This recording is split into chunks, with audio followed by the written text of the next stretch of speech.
মাত্র 16 টাকা হাতে নিয়ে ভাগ্য গড়তে বেরোনো মানুষটা আজ 14,000 কোটি টাকার কোম্পানির মালিক। ইন্ডিয়াতে যদি মুকেশ আম্বানি সবচেয়ে বড়লোক শিল্পপতি হয়ে থাকেন, তাহলে এই মানুষটিকে নিঃসন্দেহে বাংলাদেশের আম্বানি বলা যেতে পারে।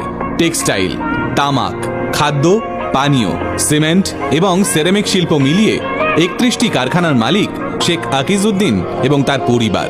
একজন কমলালেবু ফেরিওয়ালা হয়ে জীবন শুরু করা এই মানুষটার সাফল্যের গল্পটা গায়ে কাঁটা দেওয়ার মতো। ব্যবসায়ী শেখ আকিজউদ্দিনের জীবন কাহিনী শুনলে আপনি বুঝতে পারবেন ইচ্ছে আর পরিশ্রমের জোরে শূন্য থেকেও কোটিতে পৌঁছানো যায়। শেখ আকিজউদ্দিনের জন্ম 1929 সালে খুলনার মধ্যডাঙ্গা গ্রামের এক দরিদ্র পরিবারে। আকিজ সাহেবের বাবা ছিলেন মৌসুমী ফসল কেনাবেচার সঙ্গে জড়িত একজন ছোট ব্যবসায়ী। বাবার রোজগার এতটাই কম ছিল যে আকিজ সাহেব কোনোদিন স্কুলের দোরগোড়ায় পৌঁছানোরও সুযোগ পাননি।